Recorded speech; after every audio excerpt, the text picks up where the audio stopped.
मित्रांनो, डोंगर कोसळला, पण तो मातीचा नव्हता.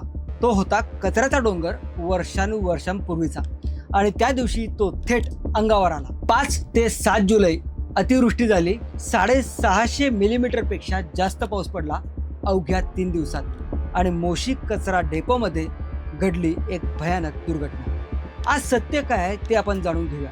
आधी समजून घेऊया की मोशी कचरा डेपो म्हणजे नक्की काय प्रकरण आहे. 1991 पासून ते कार्यरत आहे. 81 एकर जागेवरती तो पसरलेला आहे.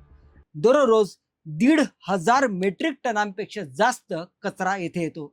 एकूण साठा आहे तब्बल 34 लाख घनमीटर. यातला मोठा भाग आहे जुना लिगसी वेस्ट. 28 लाख घनमीटर कचरा वर्षानुवर्षांपासून येथे साचत आलाय. आता समजून घेऊया नक्की काय घडलंय त्या दिवशी. SLF2 नावाचा भाग 2014-15 पासून येथे तयार झालेला आहे. 10 ते 12 लाख घनमीटर कचरा 40-50 मीटर उंचीचा. सलग पावसामुळे पाणी आत शिरलं लँडफिल्डमध्ये आणि हळूहळू दुपारी 1:30 वाजता तो कचऱ्याचा डोंगर कोसळला. 100 फूट अंतरावरील इमारत त्या दिवशी पत्त्यासारखी ढासळली. त्या इमारतीत 23 कर्मचारी अडकले होते. 14 जणांची सुखरूप सुटका देखील झाली. उर्वरित बचाव कार्य युद्ध पातळीवर सुरू झालं आणि ते अजूनही सुरूच आहे. आणि इथे बघा प्रशासनाने काय केलंय तत्काळ.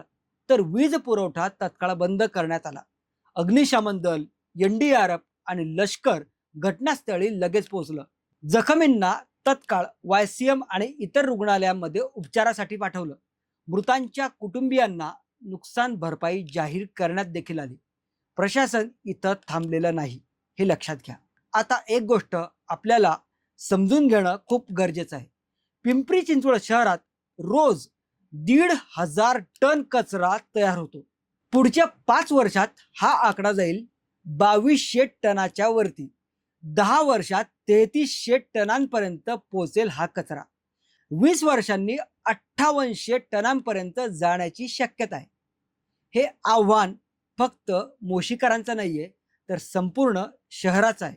पण एक गोष्ट सांगायला हवी, 2014 नंतर अनेक प्रक्रिया प्रकल्प इथे उभे राहिलेत मोशीमध्ये. 1,000 टन क्षमतेचा MRF प्रकल्प कार्यरत आहे. 700 टन क्षमतेचा वेस्ट टू एनर्जी प्रकल्प 14 मेगावॅट वीज तयार करतो. हा प्रकल्प MVA काळात 2.5 वर्ष रखडला होता. ऑक्टोबर 2023 मध्ये अखेर तो सुरू झाला.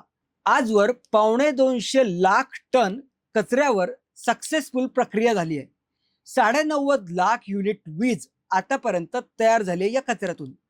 मनपाच्या वीज बिलात 35 ते 40% बचत झाली. याशिवाय biomining, plastic to fuel, biogas प्रकल्पही कार्यरत आहेत. म्हणजेच काय, तर शहर हातावर हात ठेवून बसलेलं नाहीये. आणि सुरक्षेच्या बाबतीतही वैज्ञानिक पद्धत वापरली गेली होती. साईड स्लोप शास्त्रोक्त पद्धतीने विकसित करण्यात आले होते.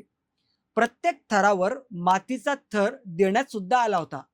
सुरक्षा रक्षक आणि वाकी टाकी व्यवस्थाही इथे कार्यरत होती. दुर्घटनेपूर्वी कोणताही धोक्याचा इशारा इथे मिळाला नव्हता, हे वास्तव आहे. आता पुढे काय हे सुद्धा बघूया. पुनावळे येथील 60 एकराचा प्रकल्प रद्द झाल्याने मोशीवर अतिरिक्त ताण वाढला.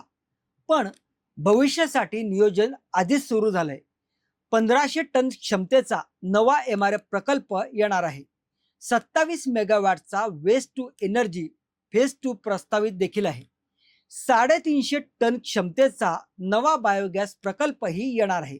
आणि शहरासाठी दुसरं पर्यायी कचरा व्यवस्थापन केंद्र, त्यावरही काम सुरू आहे.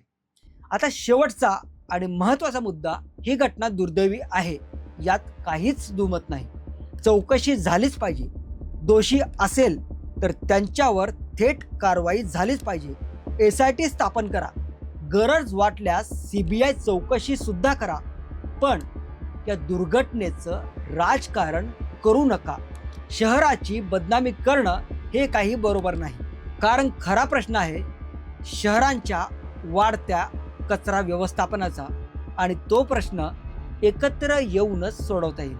मृतांना श्रद्धांजली, जखमींना उत्तम उपचार हे आजचं प्राधान्य आहे. तुम्हाला काय वाटतंय यावर नक्की कमेंट करा.